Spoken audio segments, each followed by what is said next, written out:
What's up, family? Get this video a big thumbs up. As always, we just here to have a conversation. So we got Trump's press secretary. Basically, she serves the beatdown on CNN reporters. I did look at this a little bit. I scrubbed through it, but I wanted to have a conversation. So we here, right? And however, Trump press secretary basically was being hounded by multiple CNN reporters. And a question that bears, and I think everybody's asking, even down in the comments of this video that I'm reacting to, people are saying, why do CNN have the opportunity to ask so many questions? And it was multiple CNN reporters, so basically hounding her in regards of not really seeking answers to their questions because they were so busy making statements. But I just wanted to preface the conversation before we actually get into it. Watch the video for the full context, and then we talk about it. So with no further ado, check it out. Peter. Caroline, I can ask you very quickly, just following up on the question on immigration first. President Trump, during the course of the campaign in 2024, said the following about illegal immigration. He said, they're going back home where they belong, and we start with the criminals. There are many, many criminals. NBC News has learned that ICE arrested 1,179 undocumented immigrants on Sunday, but nearly half of them, 566 of the migrants, appear to have no prior criminal record besides entering the country illegally. Is the president still focused exclusively, which is a civil crime, it's not criminal. It's a federal crime.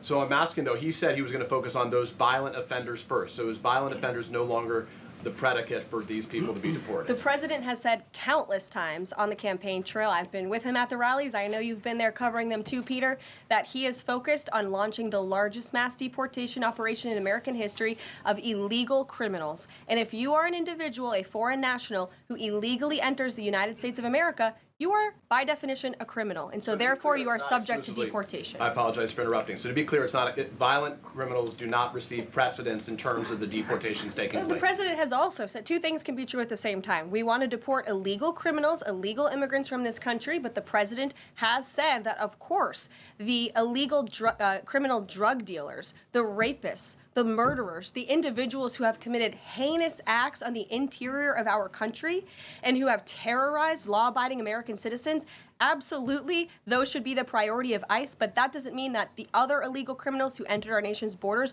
are off the table. Understood. Then let me ask you a separate question about the confusion that still exists across the country right now as it relates to the freeze or the pause as it's described. President Trump, of course, ran one of the key policy items was that he was going to lower prices, lower the cost of everything from groceries, as he often said. But in many of the cases, it would seem that some of these moves could raise prices for real Americans on everything from low-income heating, that program, child care programs. Will nothing that the president's doing here in terms of the freeze in these programs raise prices on ordinary Americans? What particular actions are you referring to that I'm would... referring to LHEAP right now. That's the low-income heating program, for example. We can talk about, there's no clarity, so I could refer to a lot of them. We don't know what they are specifically. Can you tell us that LHEAP is not one of those affected? So you're asking a hypothetical based on programs that you can't even identify. No, What I can tell you is that That's a smackdown right there, baby.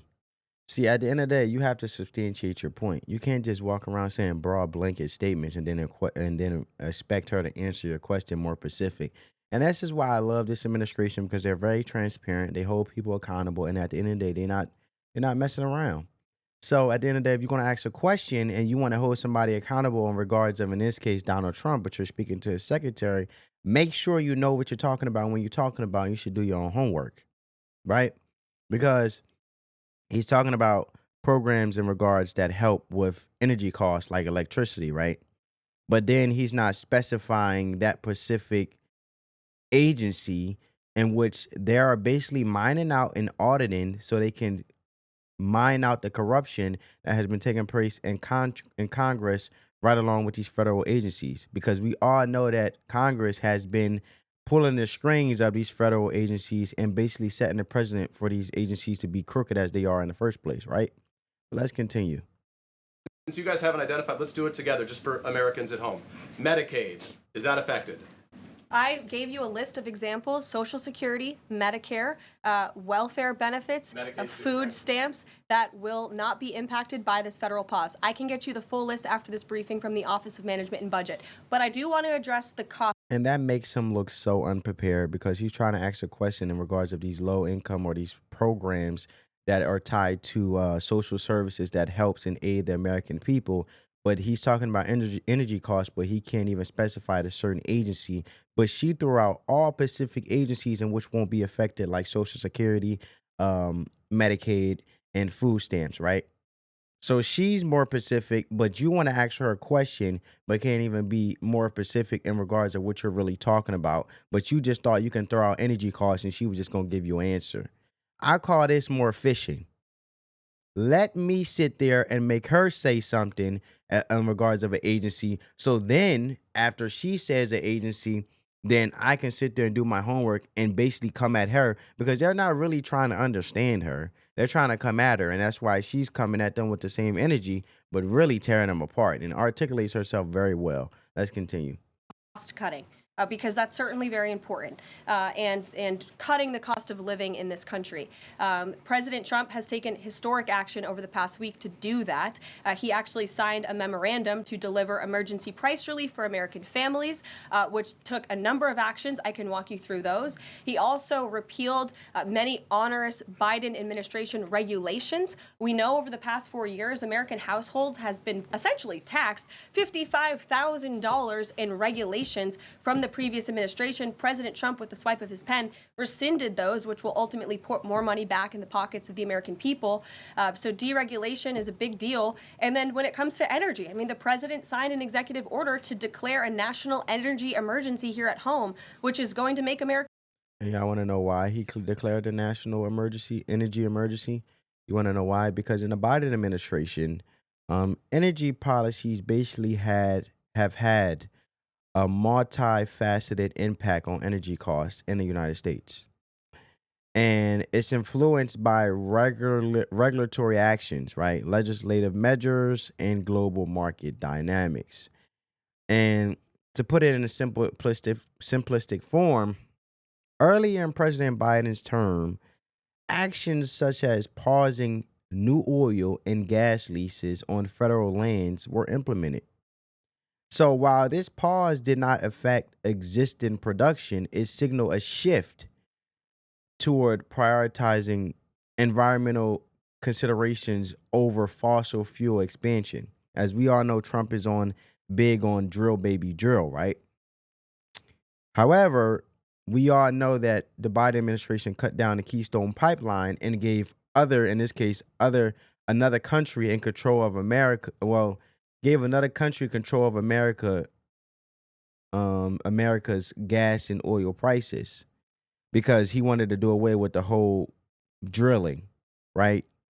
And a lot of critics have argued that such policies have constrained energy production, potentially making the U.S. more susceptible to global energy market fluctuations, which is why we see gas prices so high, energy costs so high. In turn, that's why Donald Trump has basically did the executive emergency. He took executive action to basically call it like she said, an energy emergency, right? So, for instance, the House Committee on Energy and Commerce stated that President Biden rushed to green policies have led to skyrocketing prices across the board, from electricity and oil to natural gas, right?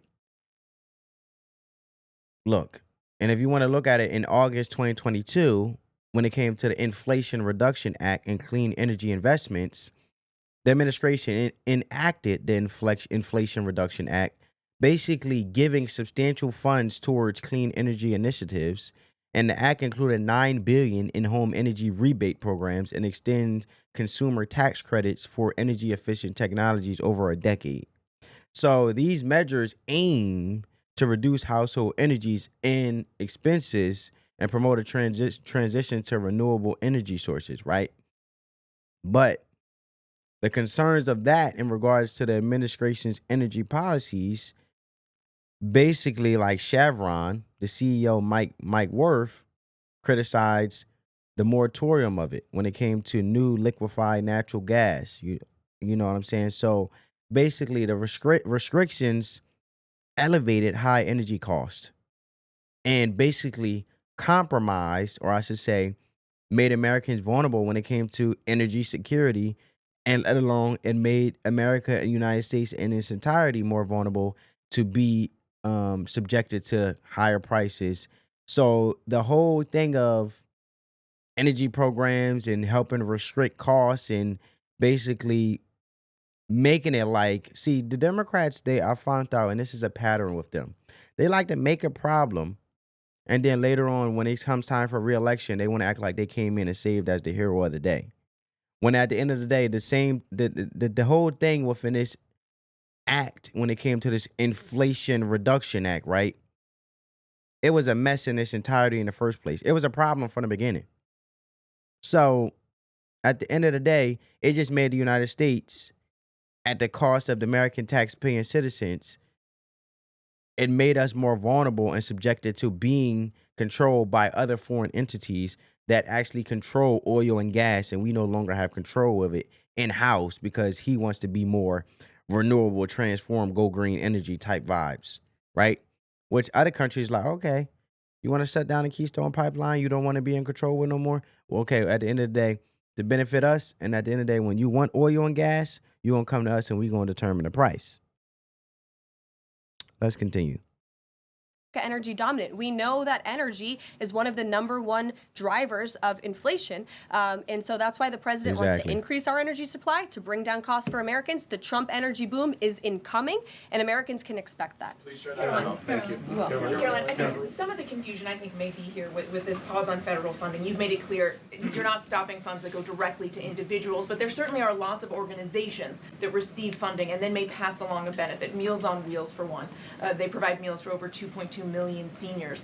What is the president's message to Americans out there, many of whom supported him and voted for him, who are concerned that this is going to impact them directly, even if, as you said, the funding isn't coming directly to their wallet? I have now been asked and answered this question 4 times. To individuals at home who receive direct assistance from the federal government, you will not be impacted by this federal freeze. In fact, OMB just sent out a... This is how you know they want to push a narrative.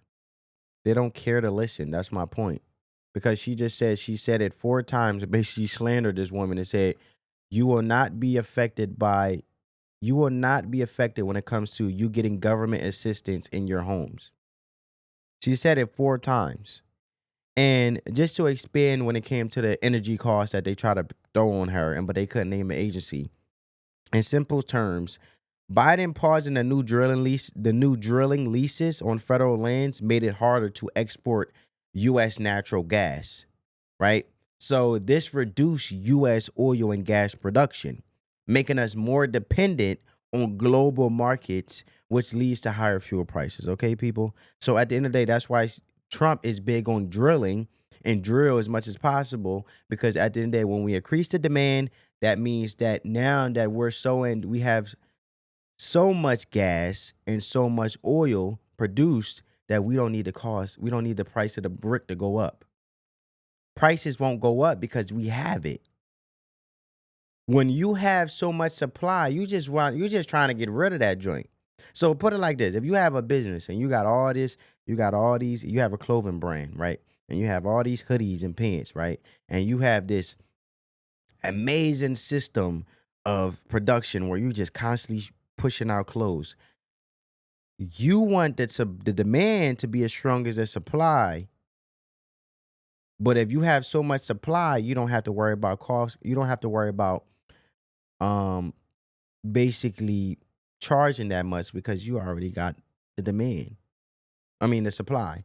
So for example, if you have the supply of the clothes, right, at an astronomical amount, you don't really care about charging people that want your clothes an arm and a leg because you have the supply to meet the demand. See, the problem is when the price go up and you don't have enough supply being produced to meet the demand, now you got problems. But let's continue. Memo to Capitol Hill with Q&A to clarify some of the questions and the answers that all of you are asking me right now. Again, direct assistance will not be impacted. I've been asked and answered about this OMB memo. There's many other topics of the day. Jackie Heimer. But indirect assistance, Karoline, if it's going to another organization and then trickling down. direct assistance that is in the hands of the American people will not be impacted. Again, as I said to Peter, we will continue to provide that list as it Man, kick comes this to lady out. fruition. But OMB right now is focused on analyzing the federal government's spending, which is exactly what the American people elected President Trump to do. And one question on immigration, Caroline, on immigration. Of the 3,500 arrests ICE has still made so asking far questions. since President Trump came back into office, can you just tell us the numbers? How many have a criminal record versus those who are just in the country illegally? All of them, because they illegally broke our nation's laws and therefore they are criminals as far as this administration goes. I know the last administration didn't see it that way, so it's a big culture shift in our nation to view someone who breaks our immigration laws as a criminal, but that's exactly what they are. You made a point that the worst first. They all have a criminal record? And welcome to the briefing If they room. broke our nation's laws, yes, they are criminal. Yes. Thank you. On stripping security details for figures like John Bolton, Pompeo, Brian Hook, Senator Tom Cotton said that he's seen the intelligence and the threat from Iran is real for anyone who played a role in the Soleimani strike.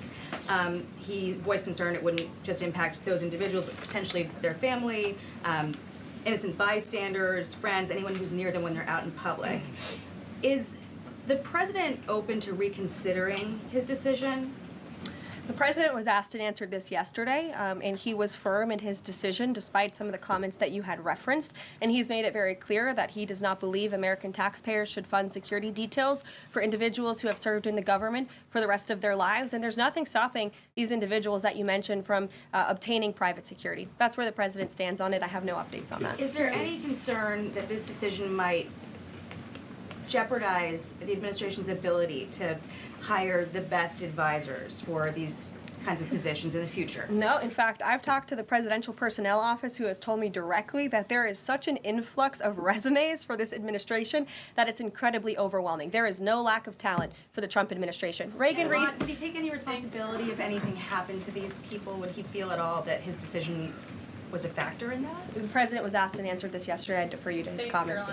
Reagan, since you're in the back row, I hear you. The back row hasn't gotten much attention in the last 4 years, so I'm happy to answer your question. I can project. Does the president intend to permanently cut off funding to NGOs that are bringing illegal foreign nationals to the country, such as Catholic charities? I am actually quite certain that the president signed an executive order that did just that, and I can point you to that. One more, Caroline. President Trump issued an executive order on increased vetting for refugees and visa applications. Right. Part of that order was considering an outright ban for countries that have deficient screening processes. Has the president considered yet which countries might fall into this category? Are countries like Afghanistan or Syria under consideration for a full ban? Yeah, so the president signed an executive order to streamline the vetting for visa applicants and for illegal immigrants in this country who are coming, of course, from other nations. It also directed the Secretary of State to review the process and make sure that other countries around the world are being completely transparent with our nation and the individuals that they are sending. Makes sense. I respect that. You know why I respect that? Because at the end of the day, look at the examples that's taken place that have taken place, right? And Trump needed to make an example out of them. So look at Mexico, right? Mexico president, she didn't want to take back her illegal immigrants. She didn't want to take back her criminals that is from her country. So Trump is like, look, I'll put a tariff on you if you don't know how to act right. Take back your people. Why do you not want to take back your people, but you want to dump them here in America? So, and then you have another one when it comes to Canada, right? You know, he had people sneaking up on the southern side of the border, the fentanyl crisis on top of it. So if Trump is basically stressing the simple fact that we need to streamline the vetting process so it's fair and transparent across the board from all countries, from Canada, from the United States, from Mexico, I'm all for it. Because at the end of the day, the same way they want criminals out of their country, we want criminals out of ours, right? I think it's common sense. Let's just be fair across the board. Treat somebody the same way you want to be treated. If not, you will be put in place and you will be also made an example of. And that's just part of leadership and part of being a businessman. Because sometimes you got to make an example out of someone so they understand where you're coming from, so they actually fall in line. Because some people just like to get out of line. And I'm not saying be all irate and be all egregious with it. It's a way to go about it and being professional and conducting yourself in a professional manner, and also taking a higher road and being more mature on how you approach it, right?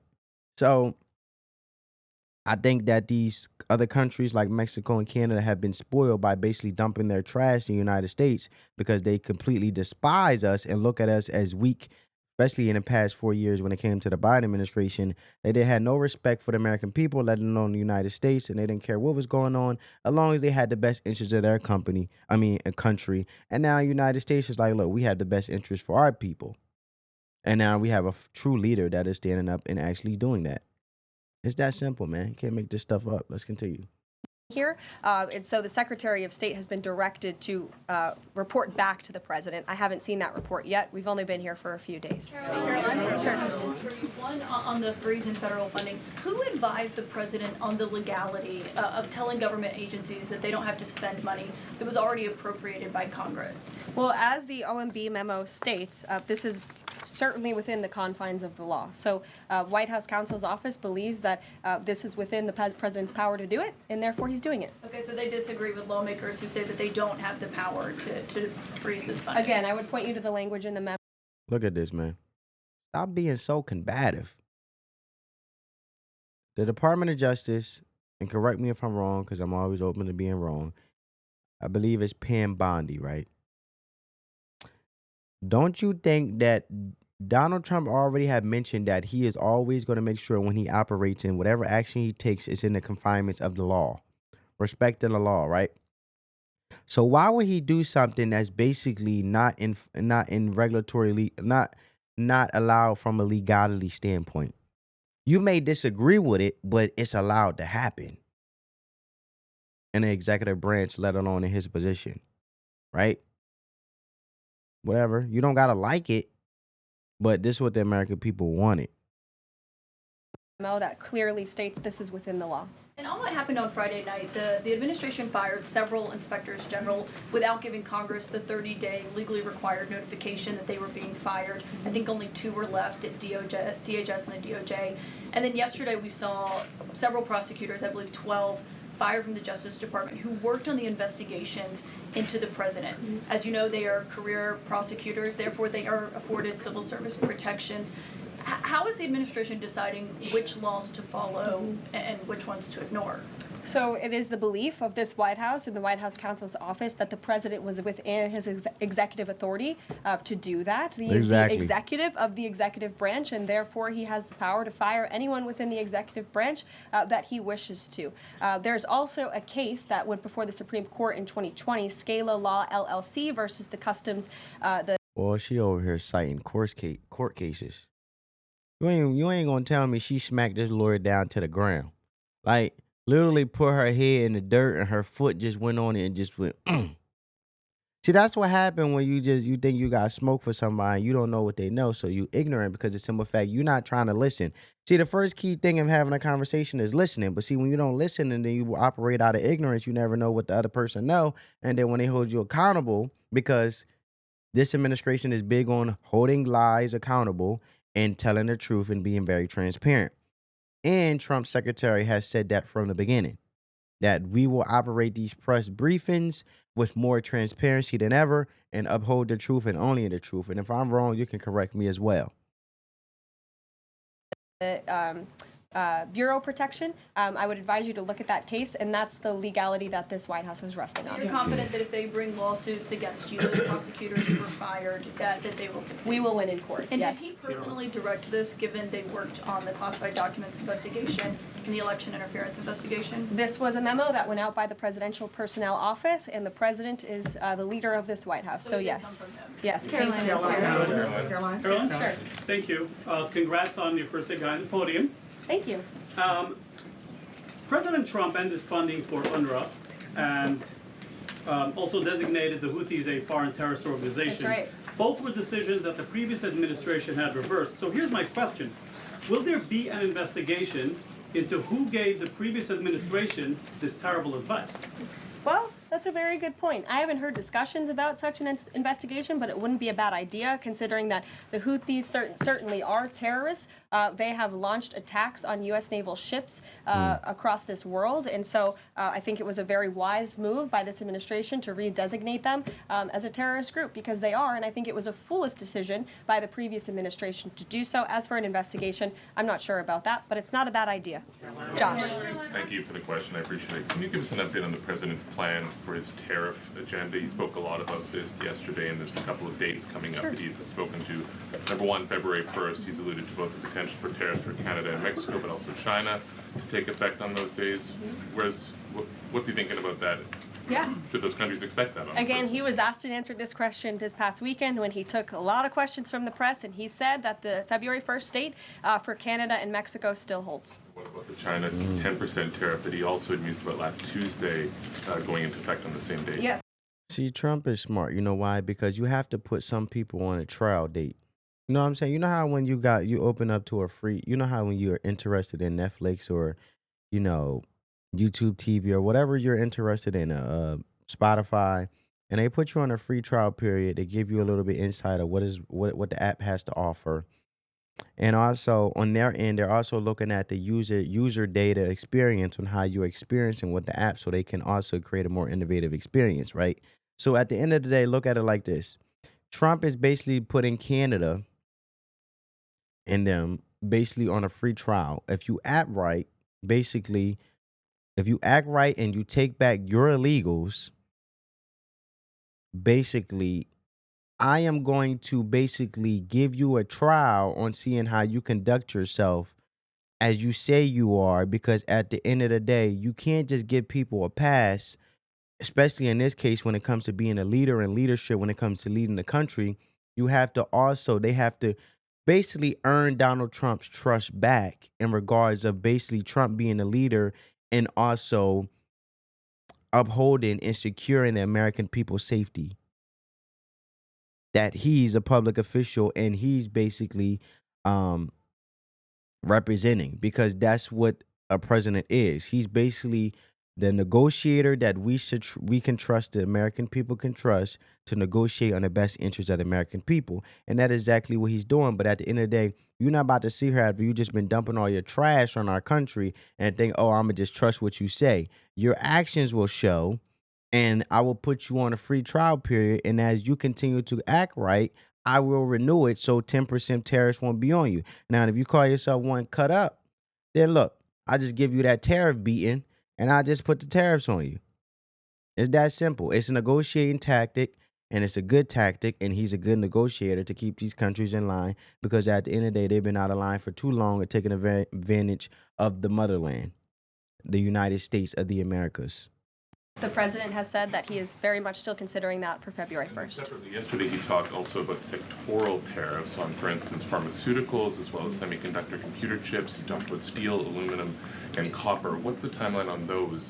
Is that a similar sort of coming days thing? Yeah, so when the president talked about that in his speech yesterday, that actually wasn't a new announcement. That was within a presidential memorandum that he signed in one of the first days here in the White House. All right, people, let me know what you guys think. Do you guys think that she basically smacked down all these CNN, NBC reporters, man? I believe she gave them the business. I don't think they was prepared. I believe that she was the most prepared out of all of them. And at the end of the day, I think it should be upheld for those same standards when it comes to these ignorant, woke reporters, right? You want to sit here and keep making statements? You want to sit here and just keep throwing out these narratives that ain't even true based on what was said, and you want to act like you don't know what was said? So I'm going to remind you, and I'm not going to keep repeating myself, but I'm going to tell you, and also I'm going to cite my sources. How about you? So I loved it, man. I loved it. We got people standing up on business. She done a great job. This is her first White House press briefing.